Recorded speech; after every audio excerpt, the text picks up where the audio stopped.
Assalamualaikum warahmatullahi wabarakatuh. Selamat pagi, selamat siang, dan selamat sore, Ibu, serta teman-teman semuanya. Kami dari kelompok 1 akan memaparkan materi presentasi kami dalam mata kuliah Telaah Kurikulum dengan judul materi Hakikat Kurikulum Merdeka dengan penyaji pertama Salsabila, penyaji kedua Apriniar Salina, dan penyaji ketiga Prita Cairani. Baik, kita masuk ke pembahasan pertama, yaitu mengenai pengertian kurikulum. Secara etimologis, istilah kurikulum berasal dari bahasa Yunani, yaitu kurir yang artinya pelari, dan curin yang artinya tempat berpacu. Yang kedua, kita masuk ke pengertian merdeka. Secara definisi, merdeka ialah suatu kebebasan, lepas, dan tidak mendapatkan tekanan dari pihak manapun. Lalu yang ketiga, kita akan bahas tentang pengertian kurikulum merdeka menurut para ahli. Nah, kebetulan kami mengambil 3 ahli. Yang pertama yaitu Darmawan dan Winata Putra pada tahun 2020 mengatakan kurikulum merdeka berusaha untuk memperkuat kemandirian siswa dan memfasilitasi pembelajaran siswa dengan menekankan pemberdayaan dan pengembangan keterampilan pada abad ke-21. Lalu yang kedua ada Rianto tahun 2019 mengatakan kurikulum merdeka bertujuan untuk membebaskan siswa dari belenggu kurikulum yang terlalu teoritis dan mempromosikan pembelajaran lebih kontekstual dan relevan dengan kehidupan nyatanya. Lalu yang ketiga atau yang terakhir yaitu dari Agustina tahun 2018 mengatakan bahwa kurikulum merdeka mendasarkan pendekatannya pada paradigma pendidikan yang lebih kontekstual, inklusif, dan berpusat pada peserta didik. Baik, materi selanjutnya ialah pengertian kurikulum merdeka. Kurikulum merdeka adalah kurikulum dengan pembelajaran intrakurikuler yang beragam di mana konten akan lebih optimal sehingga peserta didik memiliki cukup waktu untuk mendalami konsep dan menguatkan kompetensi. Dalam kurikulum merdeka, guru diberikan keleluasaan untuk memilih bagaimana bentuk perangkat belajar ataupun metode pengajaran yang akan disampaikan kepada peserta didik. Baik, selanjutnya ialah karakteristik pada kurikulum merdeka. Ada 3 karakteristik pada kurikulum merdeka. Yang pertama ialah pengembangan soft skill dan juga karakter.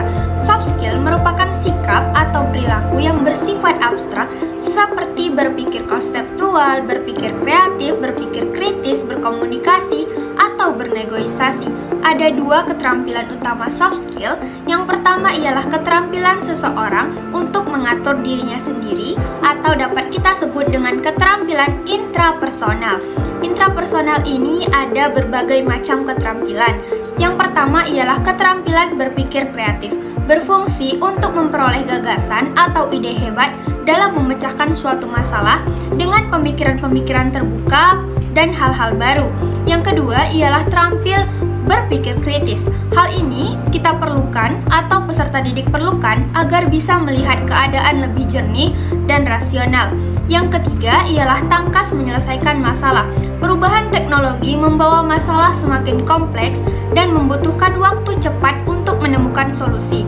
Keterampilan ini sangat penting untuk dikuasai oleh peserta didik dan bisa kita mulai bagaimana caranya agar peserta didik tersebut memiliki pemikiran yang lebih cepat untuk menangani suatu masalah.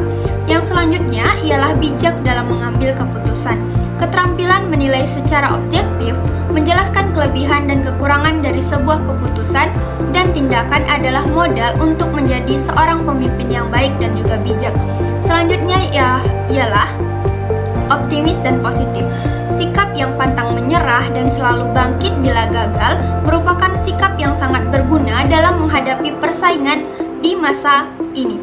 Selanjutnya ialah pandai mengendalikan emosi. Seorang peserta didik harus pandai mengendalikan emosi untuk mengurangi tekanan serta stres pada hal-hal yang ia hadapi.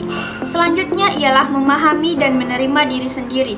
Semua hal di atas bisa kita lakukan jika peserta didik tersebut mampu memahami dan menerima dirinya sendiri, baik secara keterampilan maupun apapun yang akan ia pelajari. Selanjutnya ialah peserta didik harus mampu berpikir terbuka.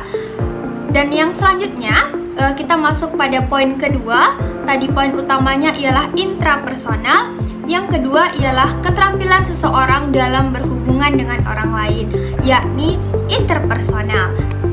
Keterampilan interpersonal ini terbagi lagi menjadi beberapa keterampilan. Beberapa di antaranya akan saya paparkan. Yang pertama ialah keterampilan berkomunikasi dan pidato dengan baik.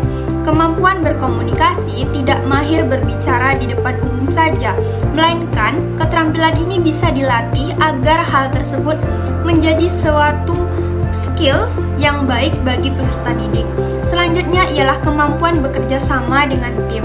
Era saat ini bukan lagi era kompetensi, melainkan era kolaborasi, di mana peserta didik dituntut mampu bekerja sama dengan orang lain, merupakan modal yang sangat penting karena mampu meningkatkan komunikasi sehingga menimbulkan daya saing yang positif. Selanjutnya ialah terampil memimpin. Setiap orang adalah pemimpin bagi dirinya sendiri dan juga bagi sesuatu yang akan ia hadapi, seperti pemimpin organisasi ataupun pemimpin lainnya. Kepemimpinan dapat dilatih dan ditingkatkan dengan cara aktif berorganisasi atau mengikuti kegiatan sosial. Selanjutnya ialah terampil berorganisasi. Hal ini merupakan modal utama dalam bekerja sama. Cirinya, mampu memahami dan menghargai perbedaan serta dapat meyakinkan orang lain atas ide baru. Disiplin dan bijak mengelola waktu juga merupakan keterampilan yang kita perlukan dalam bertanggung jawab dan berdisiplin tinggi. Tingkatkan dengan mengatur serta membuat dan menepati jadwal kegiatan. Selanjutnya ialah memperbanyak teman dan juga mulai bersosialisasi. Peserta didik dituntut untuk memperbanyak ruang lingkup pertemanan agar mempermudah untuk mengetahui hal-hal baru dan mempermudah peserta didik mengetahui banyak hal, bukan hanya di ruang lingkup keluarga atau ruang lingkup sekolah saja, melainkan luar lingkup lain seperti antar kabupaten ataupun antar kecamatan, sehingga hal tersebut mampu menimbulkan pemikiran-pemikiran yang kritis bagi peserta didik tersebut.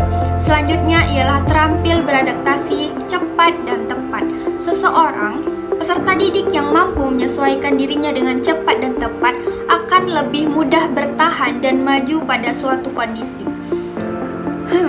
Jadi ada beberapa poin penting dalam kemajuan zaman ini, yakni keterampilan berkomunikasi, keterampilan berpikir kritis, keterampilan berpikir kreatif, dan keterampilan berkolaborasi.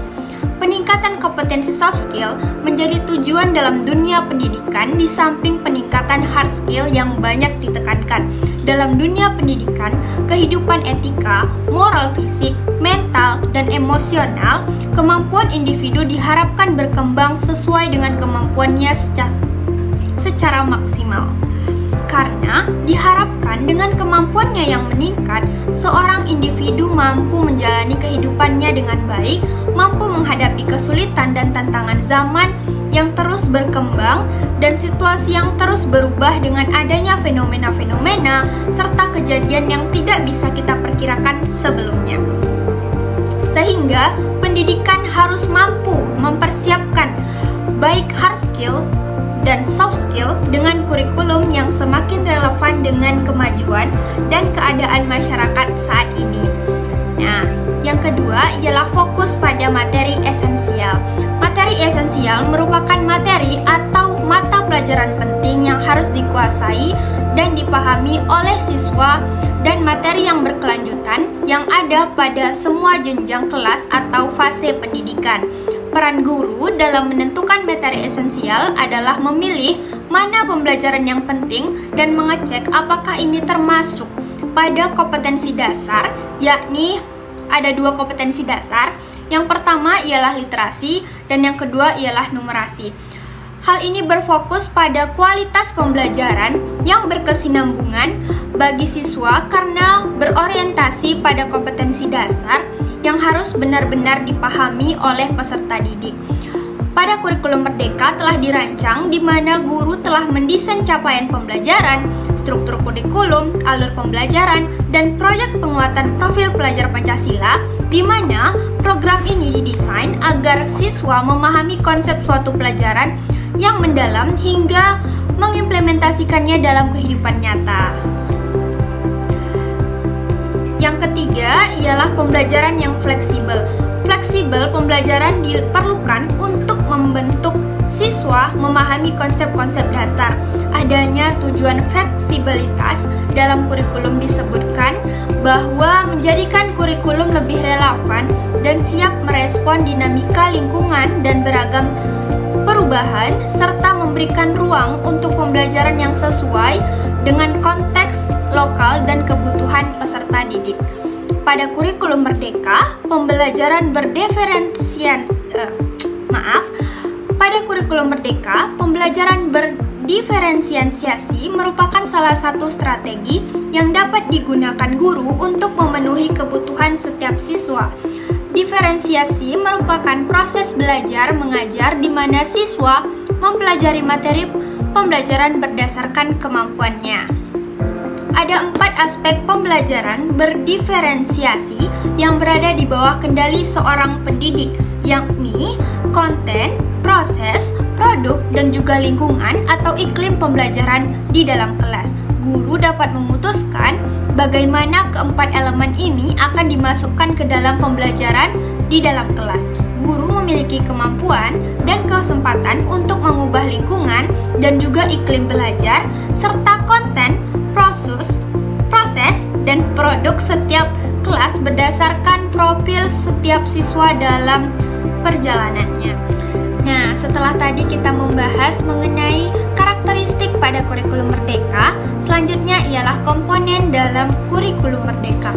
Komponen kurikulum merupakan cakupan pembelajaran yang didasarkan pada suatu gagasan atau prinsip yang akan menjadi sandaran atau pegangan dalam mengembangkan suatu kurikulum. Ada 4 komponen dalam kurikulum merdeka. Yang pertama ialah pendekatan pembelajaran, yang kedua ialah strategi pembelajaran. Strategi pembelajaran dilakukan oleh guru dan murid agar terciptanya kegiatan pembelajaran yang efektif dan juga efisien. Yang selanjutnya ialah metode pembelajaran. Dalam pengimplementasiannya, guru dapat menggunakan berbagai metode pengajaran seperti metode diskusi, debat, simposium, dan sebagainya dibandingkan dengan metode ceramah yang untuk saat ini membuat peserta didik mengantuk dan lebih bosan pada saat proses pembelajaran. Komponen yang terakhir ialah teknik dan juga taktik pembelajaran. Secara pengertian, teknik pembelajaran ialah bagaimana cara guru menerapkan suatu metode secara spesifik, sedangkan taktik merupakan gaya yang dipilih oleh guru untuk melaksanakan teknik pembelajaran yang sifatnya individual. Materi terakhir yaitu model pengembangan kurikulum. Model pengembangan kurikulum adalah model yang digunakan untuk mengembangkan suatu kurikulum. Manfaat model adalah model dapat menjelaskan beberapa aspek perilaku dan interaksi manusia. Model dapat mengintegrasikan pengetahuan hasil observasi dan penelitian. Model dapat menyederhanakan suatu proses yang bersifat kompleks, dan model dapat digunakan sebagai pedoman untuk melakukan kegiatan. Kesimpulan dari materi kami ialah kurikulum merdeka adalah kurikulum dengan pembelajaran intrakurikuler yang beragam di mana konten akan lebih optimal agar peserta didik memiliki cukup waktu untuk mendalami konsep dan menguatkan kompetensi. Kompeten dasar kurikulum adalah tujuan yang menjadi sasaran utama perlu atau tidaknya sebuah proses pendidikan. Diperlukan juga model pengembangan kurikulum untuk menyempurnakan kurikulum yang dibuat, sehingga pengguna kurikulum tersebut dapat dengan mudah memahami serta merasakan manfaatnya secara menyeluruh. Baik, itu tadi pemaparan materi dari kelompok 1. Lebih dan kurang kami mohon maaf. Wabillahi taufiq wal hidayah. Wassalamualaikum warahmatullahi wabarakatuh.